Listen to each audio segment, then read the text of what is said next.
हाँ डेवलपर्स, मैं हूं Shubham Varma. Welcome to programming path. कैसे हो आप सब? तो थंबनेल देखकर तो आप लोग समझ गए होंगे कि आज हम लोग क्या देखने वाले हैं। तो जी हाँ, आज हम लोग एक और काफ़ी इंपॉर्टेंट इंटरव्यू क्वेश्चन देखने वाले हैं।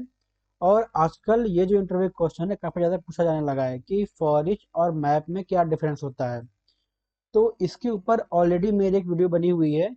मैं उस वीडियो की जो लिंक होगी ऊपर आई बटन में और नीचे डिस्क्रिप्शन में दे दूंगा, जहाँ पे आप जाके देख सकते हैं। तो अगर आपको इसके डिस्क्रिप्शन के बारे में जानना है या इसके डिटेल के बारे में जानना है तो आप उस वीडियो को देख सकते हैं। यहाँ पे हम लोग केवल कोडिंग वाइज देखने वाले हैं डिफरेंस की फॉर ईच और मैप में क्या डिफरेंस होता है। ठीक है। लेकिन अगर आपको डिटेल में जानना है तो आप उस वीडियो को रिकमेंड कर सकते हैं। तो आइए देखते हैं कि फॉर ईच और मैप में क्या डिफरेंस होता है।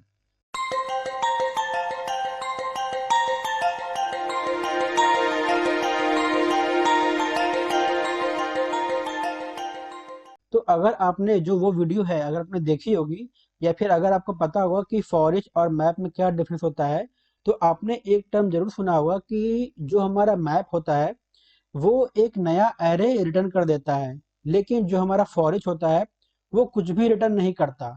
मतलब वो एक अनडिफाइंड रिटर्न करता है। ठीक है।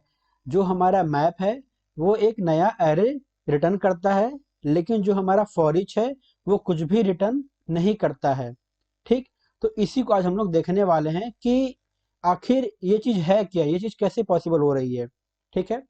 तो जैसा आप यहाँ पे देख सकते हैं कि हमारे पास एक एरे है जिसमें कि 1 2 3 4 ये कुछ इसके एलिमेंट है या फिर आप कह सकते हैं कि एक वैल्यू है। अब सबसे पहले हम लोग देखते हैं मैप में कि मैप में जो मैप जो होता है वो एक एरे को रिटर्न करता है, तो वो कैसे एरे करता है रिटर्न। ठीक है, वो आज हम लोग देखने वाले हैं। पहले हम लोग मैप देख लेते हैं।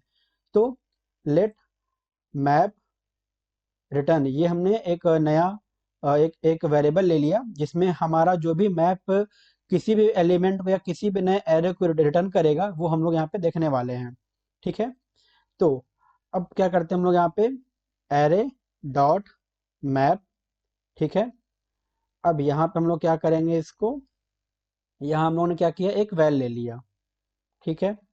अब ये जो हमारी वैल्यू आ रही है यहाँ पे हम लोग क्या करेंगे, एक रिटर्न कीवर्ड का यूज करेंगे। अब आप यहाँ पे देख रहे होंगे कि मैंने यहाँ पे एक रिटर्न कीवर्ड का यूज किया है। ये हम लोगों ने इस वजह से किया है क्योंकि हम लोग यहाँ पे कर्ली ब्रैकेट का यूज कर रहे हैं। ठीक है। अगर अगर यहाँ पे हम लोग कर्ली ब्रैकेट का यूज नहीं करते, अगर सिंपल अगर हम लोग सिंगल लाइन में इसको काम कर रहे होते हैं, जो कि हमारा प्योर फैक्ट एरो फंक्शन का अगर हम लोग कॉन्सेप्ट फॉलो करते, और अगर हम लोग यहाँ पे कर्ली ब्रैकेट का यूज नहीं करते तो हमें ये रिटर्न स्टेटमेंट लिखने की जरूरत नहीं पड़ती। ठीक है। बट क्योंकि हम लोग यहाँ पे कर्ली ब्रैकेट का यूज कर रहे हैं तो उस वजह से हम लोग को यहाँ पे रिटर्न कीवर्ड लिखने की जरूरत पड़ेगा। ठीक है। ये तो शायद आप लोगों को पता ही होगा। तो अब मेरे यहाँ पे पहले कॉन्सेप्ट क्या है, पहले हम लोग इसको कमेंट कर देते हैं, पहले हम लोग इसको देखते हैं कि एक्चुअली ये कैसे वर्क करेगा। ठीक है। मैं यहाँ पे क्या करता हूँ, कंसोल डॉट लॉग में मैं क्या करता हूँ, ये जो हमारा वैल है इसको मैं मल्टीप्लाई कर देता हूँ सपोज 2 से। ठीक है। मैंने इसको मल्टीप्लाई किया 2 से। अब मैं देखता हूँ कंसोल में क्या हम लोग को प्रिंट मिलता है। तो आप यहाँ पे देख सकते हैं, जब मैंने इसको मल्टीप्लाई किया तो 2 4 6 8, ये जो हमारा एरे था, ये जो एरे की जो वैल्यू है उसने इसको इस तरीके से 2 से मल्टीप्लाई करके हम लोग को ये आउटपुट मिल गया। ठीक है। यहाँ तक कोई दिक्कत नहीं है। अब जो ये मेरी वैल्यू है, इस वैल्यू को हम लोग क्या करेंगे, यहाँ से रिटर्न कर देंगे। ठीक है।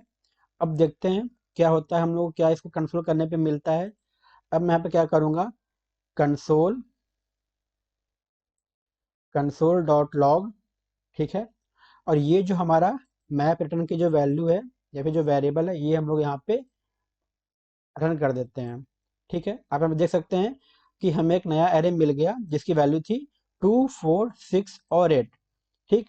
मतलब यहाँ पे क्या हो रहा है कि जो हमारा मैप मेथड है वो एक एरे को रिटर्न कर दिया, और रिटर्न इसने कहाँ पे किया, इस वेरिएबल में रिटर्न कर दिया। ठीक है। अब सेम कॉन्सेप्ट हम लोग फॉलो करेंगे फॉर ईच के साथ, और देखेंगे कि क्या फॉर ईच भी किसी एरे को रिटर्न करता है या फिर नहीं। तो वीडियो में आगे बढ़ने से पहले अगर आप जावास्क्रिप्ट से रिलेटेड इंटरव्यू तैयारी कर रहे हैं तो आप हमारे ईबुक को जरूर चेक कर लें। यहाँ पे हमने काफ़ी इंपॉर्टेंट इंटरव्यू क्वेश्चन कवर किया हुआ है जो आपको काफ़ी ज़्यादा हेल्प करेगा इंटरव्यू की तैयारी करने में। और यहाँ पे जो हमने इंटरव्यू क्वेश्चन कवर किया है वो काफ़ी ज़्यादा इंटरव्यू में पूछा भी जाता है। बुक की लिंक होगी आपको नीचे डिस्क्रिप्शन में मिल जाएगी, और अगर आप चाहते हैं कि अमेजन से बुक को परचेज करना, तो अमेजन की भी लिंक होगी, वो आपको नीचे डिस्क्रिप्शन में मिल जाएगी। एक बार आप जरूर चेक करें। तो आगे बढ़ते हैं। ठीक है, मैंने इसको कॉपी किया एग्जैक्टली क्योंकि सब कुछ सेम होने वाला है। बस चेंज किया होगा हमारा जो हमारा मैप है उसकी जगह हम लोग करेंगे फॉर ईच। ठीक है, फॉर ईच। ओके, और यहाँ पे जो हमारा वेरिएबल का नेम है इसको भी हम यहाँ पे चेंज कर देंगे। ठीक, ये हो गया, फॉर ईच चेंज हो गया, और यहाँ पे इसको हम लोग कंसोल कर लेंगे। ठीक है, कहीं कोई और डिफरेंस नहीं होगा, बस एक यही डिफरेंस है। ठीक, पहले हमने क्या देखा था कि जो हमारा मैप मेथड है वो एक नया एरे रिटर्न करता है। अब सेम चीज हम लोग ये देखने वाले हैं, क्या फॉर ईच भी एक नया एरे रिटर्न करता है या नहीं। ठीक है, अब हम लोग पेज रिफ्रेश करते हैं और देखते हैं कि हमें क्या डेटा मिलता है। तो आपने देखा यहाँ पे कि हमें मिल गया अनडिफाइंड। तो अगर आपने उस वीडियो को देखा होगा तो आपको ध्यान होगा कि जो हमारा फॉर ईच होता है वो किसी भी एरे को या फिर किसी भी वैल्यू को रिटर्न नहीं करता, जबकि हमारा मैप रिटर्न करता है एक नया एरे। ठीक है, फॉर ईच जो होता है वो अनडिफाइंड रिटर्न करता है। ठीक है, ये हमने देखा था। तो आप यहाँ पे देख सकते हैं कि ये हमारा अनडिफाइंड हमको मिल गया। तो अब यहाँ पे तो ये चीज हमको मिल गया अनडिफाइंड, लेकिन अगर हमको ये वैल्यू चाहिए होगी जो वैल इंटू टू जो यहाँ पे हो रही है, जिस तरह से हमको यहाँ मिल रहा है 2 4 6 8, तो उस तरीके से हम लोग फॉर ईच में कैसे परफॉर्म कर सकते हैं। तो उसके लिए क्या करना पड़ेगा, हम लोग को एक नया एरे लेना होगा, और उस नए एरे में एक हमारा ब्लैंक एरे होगा, और उसी ब्लैंक एरे में हम लोग को इस वैल्यू को पुश करना होगा। ठीक है, वो कैसे करेंगे, तो यहाँ हमने ले लिया सपोज लेट फॉर ईच एर। ठीक है, ये हमारा हो गया ब्लैंक एरे। ठीक, अब ये जो हमारा हमारा एरे है इसमें हम लोग क्या करेंगे, जो हमारी वैल्यू उसको पुश कर देंगे।